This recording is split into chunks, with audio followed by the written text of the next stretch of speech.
Karena pada faktanya dalam sudut pandang iman Kristen, film ini menggambarkan kekristenan yang tidak sesuai dengan kekristenan menurut kesaksian Alkitab.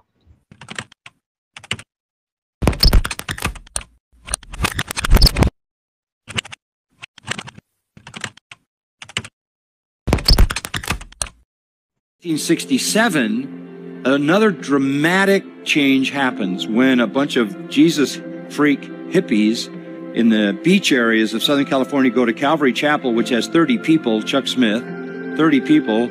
Before long, with Lonnie Frisbee leading the parade, there's 1,000 kids there, and the church has decided to absorb this, and with it the culture.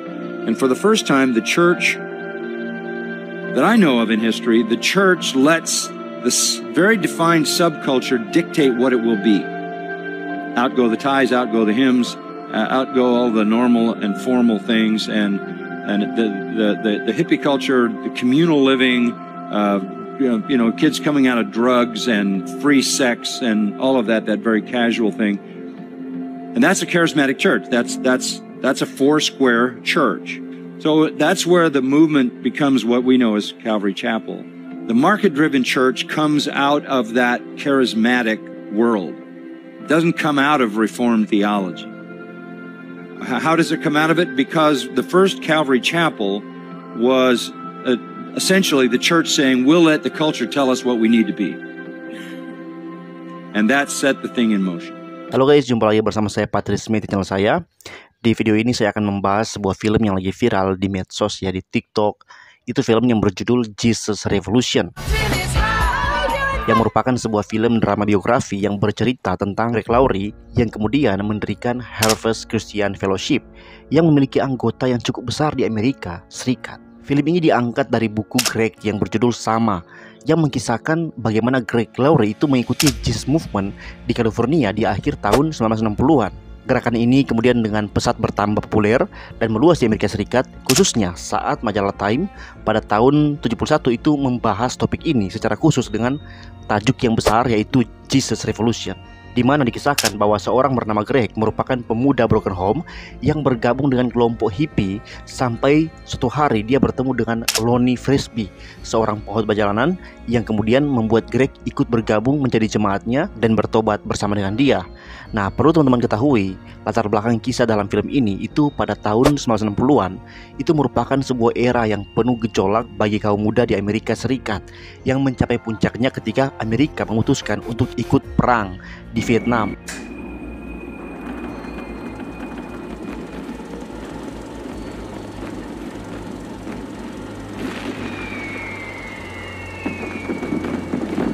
Banyak kaum muda yang ikut terjun dalam perang tersebut dan pada akhirnya menimbulkan banyak dampak yang merusak akibat dari perang itu, sampai menimbulkan protes dan kecaman di mana-mana, terutama dari kaum muda sendiri.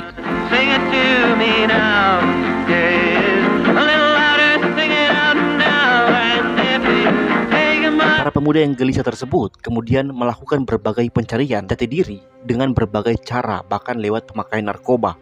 Mereka para kaum muda ini dikenal dengan julukan Flower Generation atau hippie, dengan slogannya yang terkenal yaitu Peace and Love and Make Love Not War. In addition to opposing the war, hippies advocated communal living at a time when communism was the country's ideological enemy, and they took over whole neighborhoods, most famously San Francisco's Haight-Ashbury district. Banyak orang menganggap gaya hidup hippie sebagai budaya hidup yang negatif.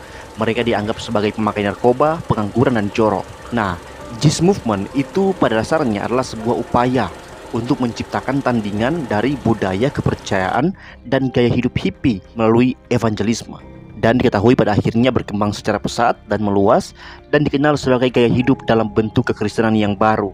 Pada era 1960-an, banyak gereja di Amerika itu mengalami kemerosotan, utamanya dalam jumlah umat, di mana kalangan mudanya jarang mengikuti kegiatan dalam gereja. Oleh karena krisis kepercayaan ini, sampai-sampai majalah Time pada bulan April tahun 66 mengangkat secara khusus hal ini dalam tajuk di majalahnya dengan judul Is God Dead? Ada 3 karakter utama yang saling berkaitan dalam film ini, meskipun Greg Laurie itu berperan sebagai protagonis utama.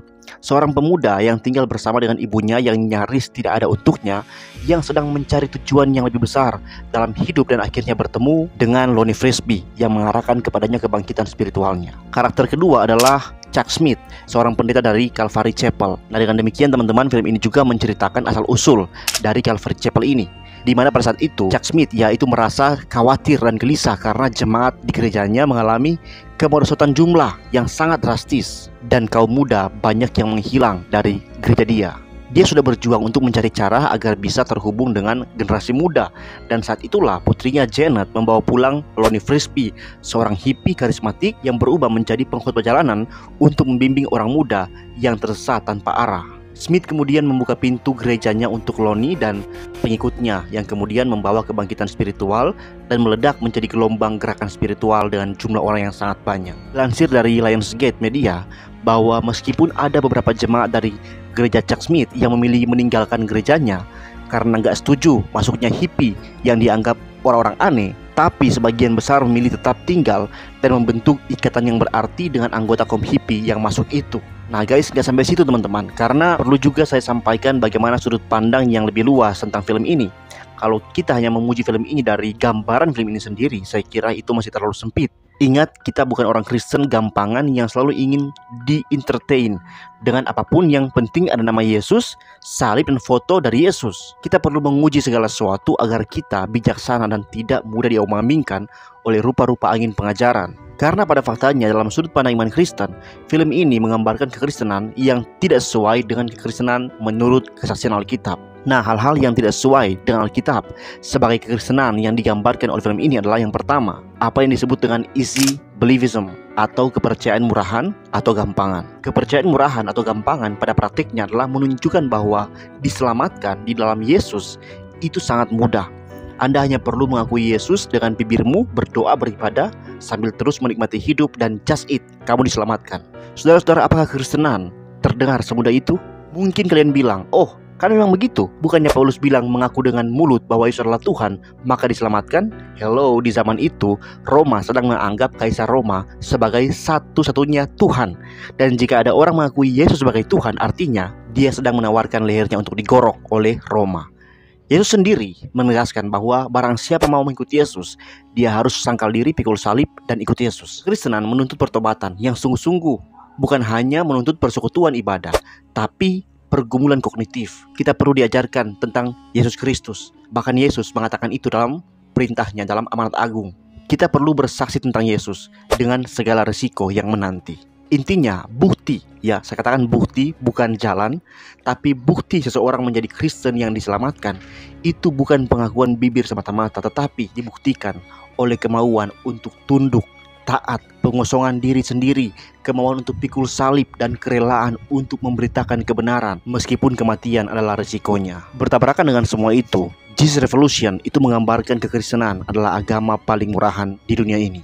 Yang kedua, yang berbahaya dari film ini adalah film ini mempromosikan guru-guru palsu. Saudara-saudara, sebuah film yang dielu-elukan banyak orang, viral, kemudian kamu nonton, kamu melihat toko-toko dimunculkan di dalamnya, kamu sontak akan diberi kesan bahwa oh, orang-orang ini adalah hamba Tuhan, saya harus percaya orang-orang yang seperti ini. Di dalamnya ada Kathryn Kuhlman. Dia adalah seorang wanita yang disebutkan dalam film ini, seorang pastor perempuan. Everybody to know that I'm with the most wonderful people in the whole world. I know you call them the Jesus people. Kathryn Kuhlman adalah seorang nabi palsu perempuan yang telah banyak bernubuat yang meleset. Salah satunya di tahun 70 di sebuah festival Kristen, dia mengatakan bahwa anak-anak muda di zaman itu, di tahun itu akan menjadi anak-anak muda generasi terakhir sebelum kedatangan Yesus. Hello guys, anak-anak muda zaman itu sekarang sudah menjadi om dan tante-tante. 2023 ini sudah banyak anak muda yang baru dan Yesus belum datang juga. Diketahui dia juga suka melakukan kesembuhan mujizat palsu, penglihatan palsu, dan diketahui menjadi orang yang mementori Benny Hinn, pendeta palsu yang mengakui kepalsuan dirinya sendiri. Selain Kathryn Kuhlman, Chuck Smith sendiri ya tadi yang disebutkan, pendiri Calvary Chapel, pernah memprediksikan dalam nubuatan bahwa rapture ya akan terjadi sebelum tahun 81. Dan sekarang kita udah tahun 2023, tahun lalu pendeta Priyaji mati dan sudah dikubur nggak diangkat sejak 81. Ini membuktikan bahwa Chuck Smith adalah seorang nabi palsu. Poin yang terakhir adalah kekristenan dengan ketidakkudusan. Lonnie Frisbee, salah satu karakter dalam film ini, di sebuah kesaksiannya, dia mengatakan bahwa dia mengalami pertobatan dalam sebuah perjalanan besar-besaran di LSD. Dan dalam perjalanan itu dikatakan bahwa dia mendapat penglihatan ke surga. Tapi diketahui di tahun yang sama yang dia sebutkan sebagai tahun dia mendapat penglihatan ke surga, di tahun itu juga dia tercatat sebagai orang yang memiliki kecenderungan homoseksual. Bahkan diketahui sampai dia sudah sering berkhotbah di gereja Chuck Smith, dia biasa melakukan homoseksual di Sabtu malam dan kemudian berkhotbah di Minggu pagi di gereja Chuck Smith. Pertama Korintus 6 ayat 9-10. Atau tidak tahukah kamu bahwa orang-orang yang tidak adil tidak akan mendapat bagian dalam kerajaan Allah? Janganlah sesat, orang cabul, penyembah berhala, orang berzina, banci, orang pemburit, pencuri, orang kikir, pemabuk, pemfitnah dan penipu tidak akan mendapat bagian dalam kerajaan Allah. Saudara-saudara, kita nggak bisa secara bersama mengaku kita diselamatkan, tapi di saat yang sama kita masih dengan sengaja melakukan kegiatan dosa dan menikmatinya. Memang setelah orang lahir baru, tidak menutup kemungkinan dia akan jatuh dalam dosa. Tapi perbedaan antara orang yang sudah lahir baru dan orang yang belum lahir baru saat berbuat dosa, orang lahir baru itu akan jatuh dengan segala penyesalannya. Dia akan benci terhadap dirinya, perasaan berdosa, kecewa dan malu semalu-malunya, yang kemudian mendorong dia pada pengakuan dosa dan permohonan pengampunan dari Tuhan Yesus. Artinya dia nggak jatuh dan tergeletak, tapi dia segera balik lagi kepada Tuhan. Karena kesempatan itu selalu ada bagi kita yang benar-benar mau mengakui kesalahan kita dan mau untuk mengubah hidup kita. Itu dituliskan dalam pertama Yohanes 2 ayat pertama sampai 2. Anak-anakku, hal-hal ini kutuliskan kepada kamu supaya kamu jangan berbuat dosa. Namun jika seorang berbuat dosa, kita mempunyai seorang pengantara pada Bapa, yaitu Yesus Kristus yang adil. Dan ia adalah pendamaian untuk segala dosa kita, dan bukan untuk dosa kita saja, tetapi juga untuk dosa seluruh dunia. Nah, perbedaan dengan orang yang belum lahir baru tapi ngaku-ngaku Kristen, dia ketika berbuat dosa sama sekali nggak menyesalinya.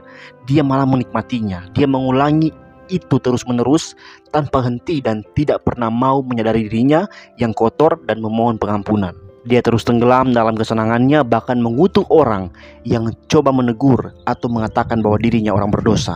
So, adakah orang yang malam minggunya melakukan homoseks, kemudian dengan pede berbicara tentang kasih dan kebenaran Yesus terlepas dari keadilannya pada hari Minggu adalah seorang hamba Tuhan? I don't think so, teman-teman. So guys, biarlah kita waspada sambil memohon kepada Tuhan untuk menjaga supaya kita semua gak terhilang dan diombang-ambingkan oleh rupa-rupa angin pengajaran, bahkan saat kita mau menonton film tersebut. Kiranya video ini berguna untuk kalian semua. Shalom.